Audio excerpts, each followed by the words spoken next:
Study note number 1 है और मैं आपको बताने वाली कि परफॉर्मेंस मैनेजमेंट क्या होता है। तो देखो यार, परफॉर्मेंस मतलब कोई भी अपनी एक्टिविटी होती है और उसको मैनेज करते हैं, तो उसको बोलते हैं परफॉर्मेंस मैनेजमेंट। तो किसकी एक्टिविटी को अपन को देखना है यार? एम्प्लॉय की। हमारे फर्म में जो एम्प्लॉय है, अपन उसका क्या करेंगे? परफॉर्मेंस को देखेंगे और उसको मैनेज करेंगे, ताकि उसकी जीवन का जो गोल है, सबकी जीवन में एक-एक गोल होता है। उसका गोल है और ये हमारा भी गोल है और एक हमारी हम जो ऑर्गेनाइज़ेशन उसका एक गोल है और एम्प्लॉयी का गोल है। जब ये दोनों के गोल को ना हम मिला देते हैं, ठीक है? मिलाएँगे अभी हमारे और इसके गोल को, तो उसमें क्या होगा? देखो ये मिल गया गोल। तो जब ये दोनों के गोल मिलते हैं, तो फिर हमारा ऑब्जेक्टिव हम लोग को अचीव करना जल्दी हो जाता है, मतलब आसानी से अपन अचीव कर सकते हैं।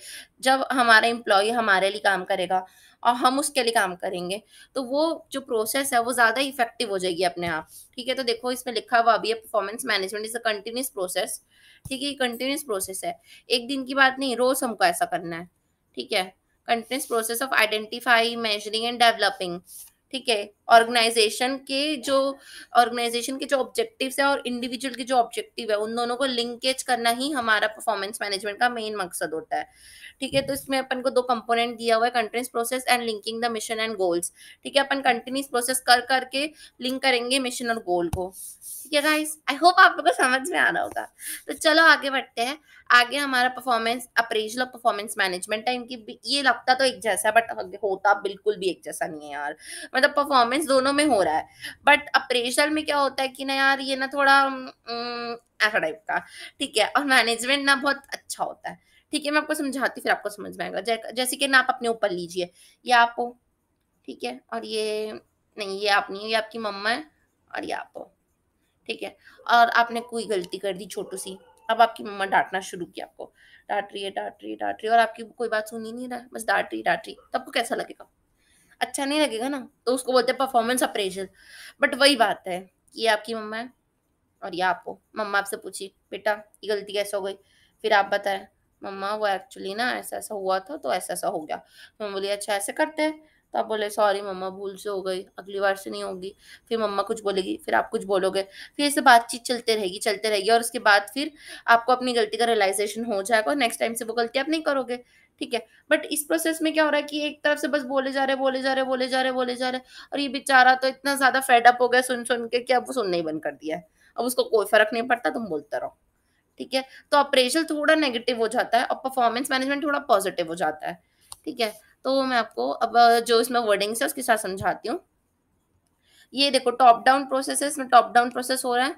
एनुअली करते हैं इसको ना, अपन रोज़-रोज़ नहीं डाँट लगाते अपने एम्प्लॉयी को, एक दिन पकड़ के अच्छे से बता देते हैं, अगर देख यार तेरा ऐसा-ऐसा, ऐसा-ऐसा करके, ठीक है? देख तेरे को 2 स्टार रेटिंग मिल रही है, इस साल तेरा बोनस कैंसल हो जाएगा और तूने अच्छे से काम तो किया नहीं है, तो दिवाली, बोनस वगैरह सब भूल जाना, ठीक है? मोनोलिटिक्स मतलब एक तरफ से मतलब एक जैसा, मोनो मतलब सेम चीज़। बोरिंग लगता है, दाल-चावल रोज़-रोज़ खा के अपन भी बोर हो जाते हैं, तो अपन कभी-कभी सोचते हैं पुलाव खाते हैं यार, बिरयानी खाते हैं, कुछ और खाते हैं, वैसा, ठीक है? उसके बाद फिर इसमें ना कुछ ऑब्जेक्टिव्स रहते हैं, उस पे अपन को फ़ोकस सिर्फ़ उसी पे रहता है हमारा, ठीक है? उसके फिर कभी-कभी ना पे से इंक्लूड रहता है, जैसे मैंने अभी आपको एग्ज़ाम्पल दिया कि यार तूने अच्छे से काम नहीं किया, तू 2 स्टार रेटिंग वाला है, तेरे को दिवाली बोनस नहीं मिलेगा, ठीक है? तो इसको पे से कनेक्ट कर देते हैं लोग, ठीक है?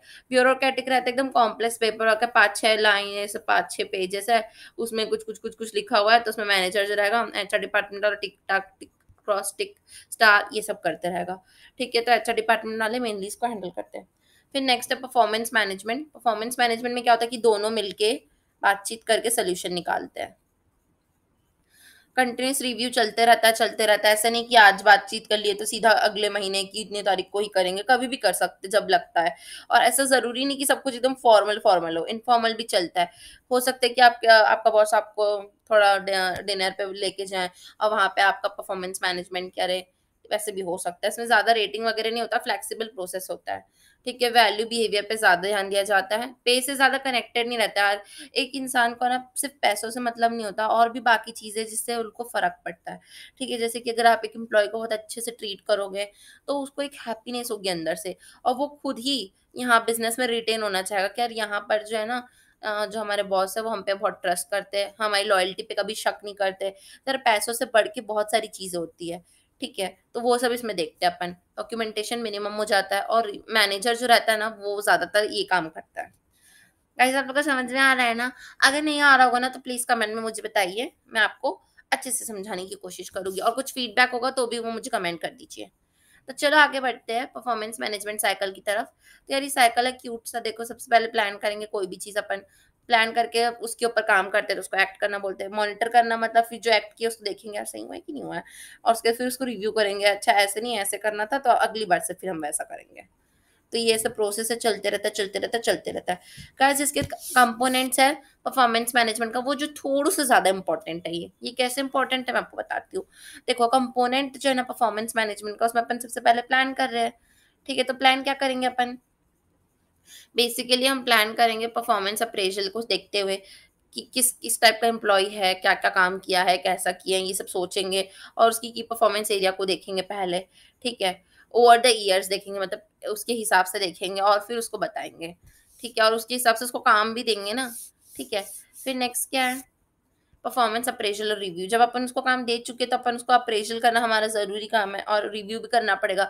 तो अक्सर 2 साल मतलब साल में 2 बार 3 बार ऐसा अपन देखते रहते हैं कैसे चल रहा है काम करके। ठीक है, उसको रेटिंग वगैरह देंगे। ठीक है, उसको खुद से उसको बताएंगे तुम्हारी अचीवमेंट ये है, तुमने इतने इतने कम टाइम पे ये अचीव किया है। उसको सेंस ऑफ बिलोंगिंगनेस अच्छा अच्छा फील होगा उसको भी। ठीक है, उसको बताएंगे कि क्या-क्या तुम्हारे जो भी तुम्हारे परफॉर्मेंस में लूप होल्स है उससे ओवरकम कैसे करते हैं, ये सब बताते हैं। ठीक है, फिर फीडबैक देते हैं अपन, performance followed by the personal कंस काउंसलिंग। काउंसलिंग पर्सनल काउंसलिंग अपन उसके साथ करेंगे, उसको बैठा के उससे बातें करेंगे। ठीक है, बातचीत करेंगे, ट्रेनिंग डेवलपमेंट उसके बारे में बात करेंगे। यार देखो, अगर जब अपन कहीं काम करते हैं ना, और अगर फर्म को तो उसके ऑब्जेक्टिव से लेना देना है, तुमसे कोई लेना देना नहीं है। ठीक है, बट अगर कोई फर्म तुम्हारे बारे में सोचती है, जैसे टाटा ग्रुप हो गया, वो अपने एम्प्लॉयज़ के बारे में सोचती है। ठीक है, इतना मतलब फेमस है, उसकी गुडविल है इतनी ज़्यादा। ठीक है, कि वो अपने एम्प्लॉयज़ के बारे में भी सोचती है, we think about our employees. ठीक है, वो सिर्फ़ पैसा कमाने पे फ़ोकस नहीं करती। तो वहाँ पर खुद से ही हर कोई जाना चाहता है और रिटेन रहना चाहता है। ठीक है, रिवॉर्ड देगी, अगर तुम अच्छा काम करोगे तो यार तुमको रिवॉर्ड क्यों नहीं मिलेगा?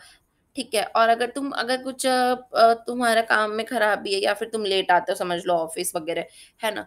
तो उससे क्या होता है कि तुमको ना ऐसे पर्सनली डाँटना चाहिए उसको, ऐसे सबके सामने नहीं डाँटना चाहिए। सबके सामने डाँटने से ना एम्बैरेसमेंट लगता है, और जब तारीफ़ करना होना तो सबके सामने ऐसे तारीफ़ करो तो कितना सेल्फ एस्टीम बढ़ जाता है, कितना अच्छा-अच्छा फ़ील होता है।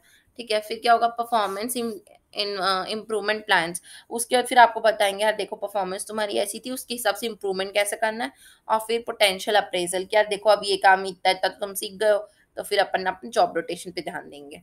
ठीक है, अब मैं आपको इसका एक्रोनिम बता देती हूँ जो मैंने बनाया लर्न करने के लिए। तो लर्न हम अपनी ज़िंदगी के एग्ज़ाम्पल से करते हैं हमेशा की तरह, तो फिर मैं आपको बताती हूँ।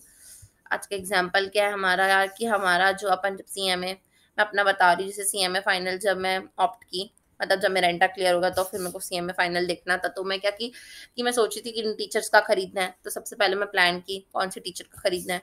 प्लान करने के बाद फिर मैं क्या की, मैं उनका मतलब वो जो टीचर है वो लोग प्लान किए, टीचर मैं हम लोग मिलके कैसे-कैसे क्या-क्या पढ़ना है, मतलब वो सीक्वेंस बताई टीचर ने, फिर मैंने फॉलो किया। ठीक है, फिर जब मैंने टेस्ट दिया तो फिर मेरी पर्सनल काउंसलिंग हुई, और फिर बताया टीचर ने कि देखो बेटा यहाँ पे गलती है, यहाँ पे इसको ऐसे सुधारते हैं। फिर मेरे को समझ में आया, अगर मैं टेस्ट में फर्स्ट आ जाती फॉर एग्जांपल, तो फिर मेरे को रिवॉर्ड मिलता, है ना? और अगर नहीं आती तो मेरे को इम्प्रूवमेंट के बारे में बताते कि यार देखो ऐसे-ऐसे करना है, और फिर उसके बाद बताते कि अगर ग्रुप 1 हो गया तो ग्रुप 2 पे फोकस करो। ठीक है, तो ये लर्न करने के पर्पज़ से था बस। ठीक है। उसके बाद फिर परफॉर्मेंस, प्रोडक्टिविटी और एफिशिएंसी, यार ये तो एक जैसे वर्ड लगते हैं अपन को, बट इसमें ना छोटू सा डिफरेंस है, ज़्यादा नहीं है, छोटू सा है। ठीक है, तो कैसे करेंगे छोटू सा डिफरेंस को अपन क्लियर, मैं आपको बताती हूँ। देखो परफॉर्मेंस मैनेजमेंट के बारे में तो ऊपर चाल है अपन। देखो प्रोडक्टिविटी और एफिशिएंसी जो होती है ना, उसमें ऐसा है कि ना एकदम ऐसे एकदम इतना सा फ़र्क है। देखो अगर तुमको कोई इनपुट दिया, ठीक है, और तुम उसका आउटपुट बना देना तो तुम प्रोडक्टिविटी पे हो। ठीक है, बट अगर तुम प्रोडक्ट तो बना दी पर उसका 50% तक के स्टैंडर्ड क्रॉस ही नहीं कर पाया, 50% बस क्रॉस किया है। तो ऐसी भी प्रोडक्टिविटी किस काम की, जो मतलब सारे प्रोडक्ट हम सेल ही नहीं कर सकते, सेलेबल प्रोडक्ट नहीं बना पाए ना आप। प्रोडक्टिव तो हो, बना तो रहे हो, बट सही नहीं बना रहे हो ना। तो जब हम लोग सही प्रोडक्ट कम टाइम में बनाते हैं, उसको एफिशिएंसी बोलते हैं। और प्रोडक्टिविटी मतलब बना रहे हो उसको प्रोडक्टिविटी बोलते हैं, और सही समय में आप परफेक्ट चीज़ें बना रहे हो उसको एफिशिएंसी बोलते हैं। तो देखो यहाँ पे लिखा हुआ the concept productivity is closely related with efficiency. Closely related तो है बट अलग अलग होता है, एकदम छोटा सा डिफरेंस है इसमें। एफिशिएंसी जो रहती है ना वो दो लेवल ऑफ प्रोडक्टिविटी में कंपेयर कर सकते हैं, ठीक है। और उसके बाद फिर जो मैक्सिमम आउटपुट अपन को मिल जाएगा मिनिमम इनपुट डालने से, उसी को अपन बोलेंगे कि हाँ ये एफिशिएंट है करके, ठीक है। यहाँ पे एक इलस्ट्रेशन दिया है, आप पढ़ सकते हैं अपने से समझने के लिए, ठीक है। आगे बढ़ते हैं अपन। आगे है ये हमारा financial performance analysis. Financial performance analysis से क्या होता है, पैसे पैसे दिमाग में आ रहे होंगे। तो देखो अपन को जब कंपनी का ना परफॉर्मेंस एनालाइज करना, तो अपन क्या आइडेंटिफाई करते हैं, सबसे पहले तो अपना स्ट्रेंथ और वीकनेस फर्म का करेंगे फाइनेंस टर्म में, ठीक है। उसके फिर रिलेशनशिप देखेंगे अपन balance sheet profit and loss का, ठीक है। शॉर्ट टर्म लॉन्ग टर्म अपन अपना फोरकास्टिंग करते ग्रोथ पर्पस के लिए, ठीक है। क्यों कर रहे हैं ये सब, क्यों काय के लिए कर रहे हैं भाई, ये 3 चीज बनाते हैं अपन, ठीक है। क्यों कर रहे हैं, बट ये तो पता होना चाहिए ना। तो कर इसलिए रहे क्योंकि हमारे से जुड़े जो स्टेक होल्डर्स है उनको पड़ी हमसे, ठीक है। जैसे कि जो जो क्रेडिटर्स होते हैं उनको लिक्विडिटी जानना होता है, जो शेयर होल्डर्स बॉन्ड होल्डर्स होते हैं उनको कैश फ्लो जानना होता है, जो मैनेजमेंट वाले होते हैं उनको इंटरनल कंट्रोल जानना होता है, जो इन्वेस्टर होते हैं उनको present future value of earning जाननी होती है। उनके लिए फाइनेंशियल स्टेटमेंट जानना बहुत जरूरी है, क्योंकि वो तुम्हारे बिजनेस दिन रात तो घुस घुस के नहीं देखते रहेंगे क्या कर रहे हो तुम, तो उनको फाइनेंशियल स्टेटमेंट चाहिए, तो वो वही देखते हैं। तो उनके लिए हमको ये बनाना चाहिए नहीं, बनाना पड़ता है, ठीक है। फिर अपन आगे में टेक्निक्स है टेक्निक्स है अकाउंटिंग टेक्निक होती है, और इसमें एमसीक्यू से आता है क्वेश्चन, ध्यान से पढ़ना। देखो अकाउंटिंग टेक्निक्स ये होती है, रेशियो एनालिसिस है, कॉमन साइज है और कंपैरेटिव है, ठीक है। और अपना जो है ना ट्रेंड है, 4 टाइप का होता है, मैं फिर से बता देती हूँ। कॉमन सेंस, कंपैरेटिव, ट्रेंड और रेशियो, ठीक है। चारों में आपको मैं डिफरेंस बता देती हूँ, फिर आज का वीडियो यहीं पे खत्म करेंगे अपन। नेक्स्ट टॉपिक नेक्स्ट वीडियो पे। अगर आपने इससे पहले वाली वीडियो नहीं देखी है तो आप जाइए मेरे चैनल पे, और प्लेलिस्ट मैंने बना के रखी है, उसमें आप देख सकते हैं। और अगर पसंद आए तो ही लाइक करना, ठीक है। रेशियो एनालिसिस में क्या करते हैं अपन, फाइनेंशियल पोजीशन देखते हैं अपन अपने फर्म का, ठीक है। उसके लिए हमको कुछ टूल्स की जरूरत पड़ती है, और दो दो जन के बीच में अगर अपन रिलेशनशिप देखना है तो रेशियो एनालिसिस ही हमारे काम आती है। इसमें अपन liquid ratio, capital structure, profitability ratio और एक्टिविटी रेशियो देख सकते हैं, ठीक है। कॉमन साइज क्या होता है, common size is known as component percentage statement. In this technique net revenue, total asset and total liability are taken as 100%। Common size में ना अपन जो कंपोनेंट परसेंट रहते हैं उसको 100 एक ले लेते हैं, एक इंडिविजुअल आइटम को, और फिर उसको देखते हैं बाकी से कंपेयर करके, ठीक है। देखो कंपेयर करते हैं अपन financial statement different size of companies के साथ, ठीक है, और ऑफ सेम कंपनी। या तो अपन खुद के साथ कंपेयर कर सकते हैं, या तो अपन दूसरी फर्म के साथ भी कर सकते हैं, या डिफरेंट पीरियड के भी कर सकते हैं। 3 तरीके का कंपैरिजन हो सकता है हमारे साथ, ठीक है। फिर आगे बढ़ते हैं। आगे कंपैरिजन बिटवीन कंपनीज है। तो common size financial statement can be use to compare multiple companies at the same point. जब अपन को इसको बोलते हैं क्रॉस सेक्शनल एनालिसिस, जब अपन बहुत सारी कंपनी का एक ही पॉइंट ऑफ टाइम पे कंपैरिजन करते हैं ना, तो यार कंपैरिजन करना बहुत आसान है। बस तुमको जिससे कंपेयर करना है उसको 100 मान लो, और फिर सारी वैल्यू को ना से डिवाइड कर करके निकाल लो परसेंटेज, और फिर कंपैरिजन हो जाएगा। ट्रेंड एनालिसिस क्या होती है, ट्रेंड एनालिसिस में अपन ना ट्रेंड्स देखते हैं over the period of time. मतलब ऐसे बहुत सारे साल रहते हैं, और सालों का मिला के अपन देखते हैं कि ये हमारी पिछले साल के कंपैरिजन में कैसा चल रहा है। तो ट्रेंड्स देखते हैं यार किस ट्रेंड में आ रहा है, पहले इस ट्रेंड पे था अब किस ट्रेंड पे है, ठीक है। मतलब ऐसे ऐसे ट्रेंड देखते जाते हैं, ऐसे मतलब मैं आपको ऐसे ऐसे ऐसे ऐसे ये ट्रेंड एनालिसिस हो गई, ठीक है। सप्लाई चेन मैनेजमेंट, ठीक है। सप्लाई चेन मैनेजमेंट जो होता है ना, उसमें अपन प्लान करते हैं और मैनेज करते हैं सारी एक्टिविटी, जो कि ना हमारे प्रोडक्शन से लेके पूरा आखिरी तक, मतलब जो हमारा जो इनपुट रहता है, इनपुट से पूरा आउटपुट बनते तक, उसकी जितनी भी जो बीच में जितनी भी चीजें होती है ना, उसको अपन सप्लाई चेन मैनेजमेंट कहते हैं। या फिर हम ये भी कह सकते हैं कि ये इनपुट से पहले जो रॉ मटेरियल प्रोक्योरमेंट होता है वहां से स्टार्ट होता है, और ये सेल के बाद जो हमारा आफ्टर सेल सर्विसेज होता है वहां पर खत्म होता है। मतलब सब कुछ आता है यार सप्लाई चेन मैनेजमेंट में। मतलब जो भी हमारा सप्लाई होता है ना, जीएसटी में आपने पढ़ाई होगा, वो पूरी चीज का मैनेजमेंट करने को बोलते हैं अपन सप्लाई चेन मैनेजमेंट, ठीक है। तो सप्लाई चेन मैनेजमेंट सबसे पहले तो अपन प्लान करेंगे और मैनेज करेंगे सारी एक्टिविटी को, जैसे कि प्रोक्योरमेंट मतलब परचेज करना, कन्वर्जन मतलब मैन्युफैक्चरिंग करना, लॉजिस्टिक मैनेजमेंट, ठीक है, सब कुछ करेंगे अपन उसमें। ठीक है, आगे बढ़ते हैं।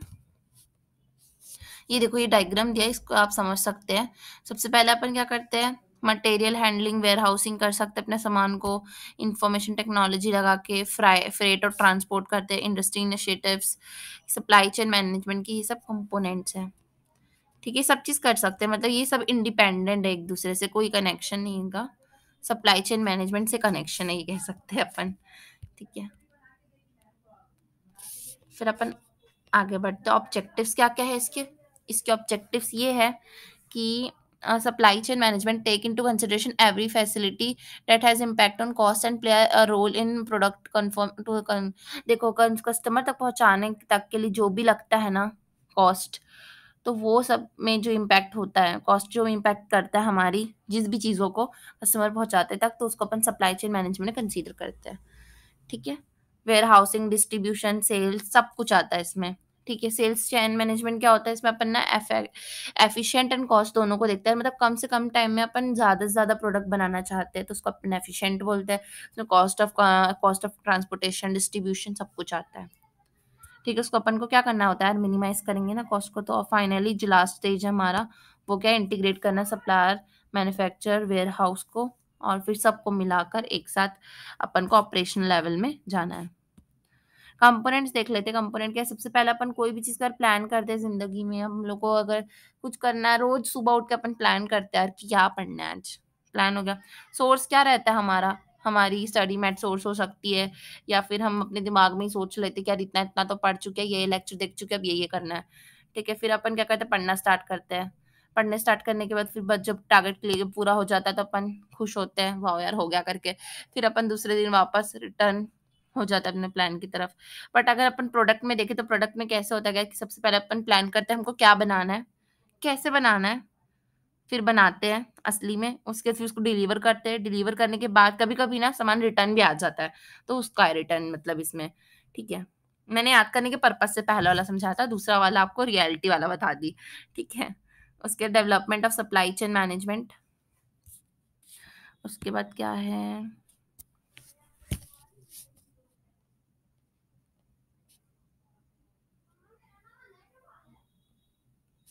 ये मैं आपको बता देती हूँ। ये पार्ट जो कैसे इसको अपन डेवलप करेंगे सप्लाई चेन मैनेजमेंट को, तो सप्लाई चेन मैनेजमेंट को अपन डेवलप कर सकते हैं। कैसे डेवलप करेंगे, देखो सबसे पहले अपन मैच करेंगे हमारी डिमांड और सप्लाई को। ठीक है, उसके फिर अपन इन्वेंट्री देखेंगे कि हमारे पास पहले इन्वेंट्री कितना था और अब कितना है, फोरकास्ट करेंगे और आगे की अपनी प्रॉब्लम को देखेंगे कि कुछ प्रॉब्लम तो नहीं आ जाएगी, अगर आ जाएगी तो कैसे सॉल्व करते हैं वो भी देखेंगे। ठीक है, उसके फिर अपन देखेंगे डिमांड अनसर्टेन तो नहीं है कहीं, और फिर ट्रेंड के हिसाब से अपन डिसाइड करेंगे। ठीक है, तो फिर आगे बढ़ते हैं अपन। आगे हमारा है, मेरा फेवरेट टॉपिक है जो कि वो सीआरएम है। सीआरएम जो है वो कस्टमर रिलेशनशिप मैनेजमेंट होता है। सीआरएम का मतलब ही यही होता है कि यार अपन जो कस्टमर के बीच का और हमारे बीच का जो रिश्ता है उसको देखते हैं, उसको बोलते हैं अपन कस्टमर एंड रिलेशनशिप मैनेजमेंट। ठीक है, तो इसमें अपन क्या करते हैं, हमारा जो कस्टमर रहेगा ना वही हमारा एकदम बेसिक बेसिक मोटो रहेगा इस टॉपिक का। ठीक है, कस्टमर के हम पॉइंट ऑफ व्यू से सोचेंगे कि हम लोग सब कुछ, हमारा सब कुछ कस्टमर है ये मानते हुए। ठीक है, तो सीआरएम जो है वो एक बिजनेस स्ट्रेटेजी है जो कि ना कंप्राइज होता है प्रोसेस, ऑर्गेनाइजेशन और टेक्निकल चेंजेस जो कि अपन कंपनी में करेंगे, सो डैट जो कस्टमर का बिहेवियर है, कस्टमर जो है वो एकदम सेटिस्फाइड फील हो। मतलब कस्टमर सेटिस्फेक्शन हमारा मेन काम रहेगा, और फिर उसको फुलफिल करने के लिए हमको जो भी करना पड़े हम वो सब करेंगे इसमें। ठीक है, तो सबसे पहले अपन क्या करेंगे, अंडरस्टैंड करेंगे कस्टमर को कि हमारा कस्टमर कौन है। इसको समझना बहुत मुश्किल होता है यार, मतलब अपन ऐसे नहीं समझ सकते कि हर कोई हमारा कस्टमर है। जैसे कि मैं अपना एग्जांपल लेती हूँ, आज मेरे यूट्यूब चैनल में 44 सब्सक्राइबर्स है, बट वो सारे कस्टमर नहीं है मेरे, उनमें से कुछ लोग ही है जो मेरे वीडियो रेगुलरली देखते हैं। तो मेरे को समझना पड़ेगा कि यार यही मेरे मेन व्यूअर्स है जो रोज देखते हैं, और आप लोग जो आज नए आए हैं उन लोग भी मेरे व्यूअर्स हो। ठीक है, उसके फिर मेरे को ऐसा अच्छी अच्छी वीडियो बनाना है ताकि आप लोग रिटेन रहें। ठीक है, ऐसी अट्रैक्टिव वीडियो बनाना है, ऐसा अच्छा-अच्छा कैप्शन देना है कि आप लोग अट्रैक्ट होके वीडियो को खोलें, है ना? और फिर मेरे को सबका दिल जीतना है, ठीक है? मेरे को अपना प्रॉफिटेबिलिटी तो नहीं बढ़ा सकती क्योंकि पैसे तो मिलते नहीं हैं, ठीक है? मैं तो सिर्फ़ समाज सेवा कर रही हूँ, ठीक है? उसके बाद फिर अपन क्या करेंगे, डिक्रीज़ करेंगे कस्टमर मैनेजमेंट कॉस्ट, और फिर मैं ऐसे देखूँगी कि यार अभी तो कॉस्ट कुछ लग नहीं रही है, बट एज़ अ पढ़ाई के मतलब इसमें जो लिखा है उसके हिसाब से समझा रही हूँ अब मैं आपको। तो इसके हिसाब से समझे तो देखो, सबसे पहले अपन को कस्टमर को समझना है, उसको रिटेन करना है और नए लोग को अट्रैक्ट करना है। ठीक है, उसके बाद क्या करना है, अपन को अपनी प्रॉफिटेबिलिटी को बढ़ाना है। और फिर अपना जो कॉस्ट है उसको कम करना है। ठीक है? तो फिर अपन आगे बढ़ते हैं। देखो कितना प्यारा डायग्राम है। 3 इसके पार्ट्स होते हैं। 3 पार्ट क्या-क्या होते हैं? एनालिटिकल, ऑपरेटिव और कोलैबोरेटिव। एनालिटिकल में क्या करेंगे अपन? एनालिटिकल में अपन इवैल्यूएट करेंगे, मॉडलिंग करेंगे, प्रिडिक्ट करेंगे कस्टमर के बिहेवियर को और गैदर करेंगे जितना भी डाटा उसकी तरफ से अपन गैदर कर सकते हैं, और जो गैदर हुआ है ना, उसके ऊपर अपन पोस्टमार्टम करेंगे। मतलब अगर एक डाटा मिल गया अपन को, तो उससे अपन क्या-क्या इन्फॉर्मेशन निकाल सकते हैं वो सब देखेंगे। ठीक है? फिर ऑपरेटिव में क्या होता है कि ना, ऑपरेटिव में जो कस्टमर रहेगा ना, वो उससे अपन डायरेक्ट कम्युनिकेशन करते हैं। जैसे कस्टमर कॉल वाले को अपन कॉल करते हैं या उनका कॉल आता है कि मैम हमारा प्रोडक्ट लीजिए। जैसे कि एयरटेल वाले का आता है कि इसमें डिस्काउंट चल रहा है, ये कनेक्शन लीजिए हमारा। दिन भर फ़ोन करके परेशान करते हैं। वो लोग ऑपरेटिव सीएम करते हैं। जब उन लोग बोलते हैं कि हम आपको एक फीडबैक मैसेज भेज रहे हैं, प्लीज़ आप उसमें बताइएगा कि हमारी कस्टमर केयर आपको कैसी लगती है। ठीक है? तो लोग इसमें ये कोलैबोरेटिव में मतलब ऑपरेटिव प्लस उसमें अपन ये एनालिटिकल की चीज़ों को मिला देते हैं, तो वो कोलैबोरेटिव हो जाती है। ठीक है? तो फिर अपन आगे बढ़ते हैं। आगे, आगे चैप्टर होता है खत्म। नहीं, एडवांटेज बचा है ना हमारा, एडवांटेज बता देती हूँ मैं। नहीं, बचा है, रिस्क भी बचा है। ठीक है, तो अपन एडवांटेज पढ़ते हैं। एडवांटेज में क्या होगा कि हमारे कस्टमर जो रहेंगे, satisfied customer does not consider leaving. मतलब कैसे पता चलेगा? पता है हमारे कस्टमर सैटिस्फाइड है, अगर वो हमको छोड़ के नहीं जा रहे हैं ना, तो वो हमारे कस्टमर हैं। जैसे कि आप सब हो, आप लोग, मेरे को अभी तक कोई भी छोड़ के नहीं गया, तो मुझे बहुत ज़्यादा खुशी है उस बात की। Thank you so much for supporting. अभी मेरे 44 सब्सक्राइबर है, मैं चाहती हूँ कि वो 50 हो जाए जल्द से जल्द, फिर अपन सेलिब्रेट करेंगे। ठीक है? उसके फिर प्रोडक्ट डेवलपमेंट, मैं अपने प्रोडक्ट को डेवलप करते रहती हूँ, है ना? Rapid increase in quality, quality अच्छी से अच्छी रखना चाहिए। मैं अपना 100 टू 100% देखती हूँ वीडियो बनाने में। ठीक है? फिर ability to sell more products, अलग-अलग सब्जेक्ट का बनाने की कोशिश करती हूँ मैं। ठीक है? फिर कम्युनिकेशन कॉस्ट लगाना पड़ता है, मतलब बढ़ाना पड़ता है। ठीक है? प्रॉपर सिलेक्शन करना पड़ता है अपन को मार्केटिंग टूल का। ठीक है? फिर ट्रबल फ्री रन होना चाहिए हमारा बिज़नेस में, कोई ट्रबल नहीं आना चाहिए। ग्रेटर नंबर ऑफ इंडिविजुअल को अपन लगाएँगे ताकि वो कॉन्टैक्ट कर सके कस्टमर्स के साथ। ठीक है? फिर more time for customer, customer जब बोले हमको उनके लिए अवेलेबल होना चाहिए। ठीक है? फिर आगे का मतलब ज़्यादा पॉइंट याद करने की ज़रूरत नहीं है, आप इतना कर लोगे तो भी चलेगा, बाकी आप खुद से भी पढ़ सकते हो। ठीक है? फिर अपन आगे बढ़ते हैं।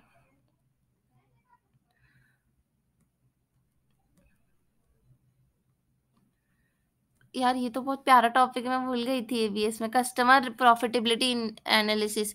बताओ ये क्या होता है? देखो, कस्टमर प्रॉफिटेबिलिटी इंडेक्स का मतलब मतलब एनालिसिस का ये मतलब होता है यार कि ना, देखो 2 टाइप के कस्टमर होते हैं कोई भी, 1 और 2। एक ना वो कस्टमर होता है जो ना बहुत सारा सामान खरीदता है, और एक वो कस्टमर होता है जो ना थोड़ा-सा खरीदता है। जैसे कि अपन एग्ज़ाम्पल लेते हैं कि आप ना कपड़े की दुकान गए, ठीक है? तो अगर आपकी कोई फ़ेवरेट कपड़े की दुकान है जहाँ पे बहुत अच्छा कलेक्शन मिलता है, ठीक है? तो आप क्या करोगे? हमेशा हर फेस्टिवल में वहीं जाओगे, हर दिवाली में वहीं जाना है, हर न्यू ईयर में वहीं जाना है, बर्थडे में वहीं जाना है, आपको और आपकी फैमिली पूरे लोग को, और सब लोग वहीं से खरीदते रहते हैं।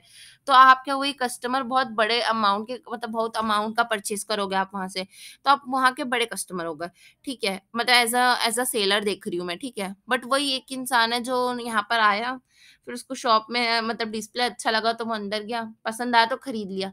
तो वो क्या करे, वन टाइम परचेज़ करे, नेक्स्ट टाइम आएगा, नहीं आएगा, कोई भरोसा नहीं है।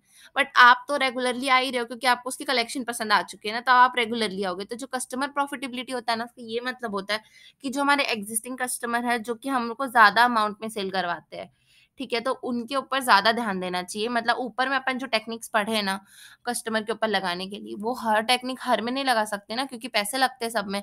तो वो ये वाला, ये जो एनालिसिस है, ये बताता है कि आपको किस कस्टमर पे सारी प्रोसेस लगानी है। मतलब किस कस्टमर को आपको कॉल करके बताना है।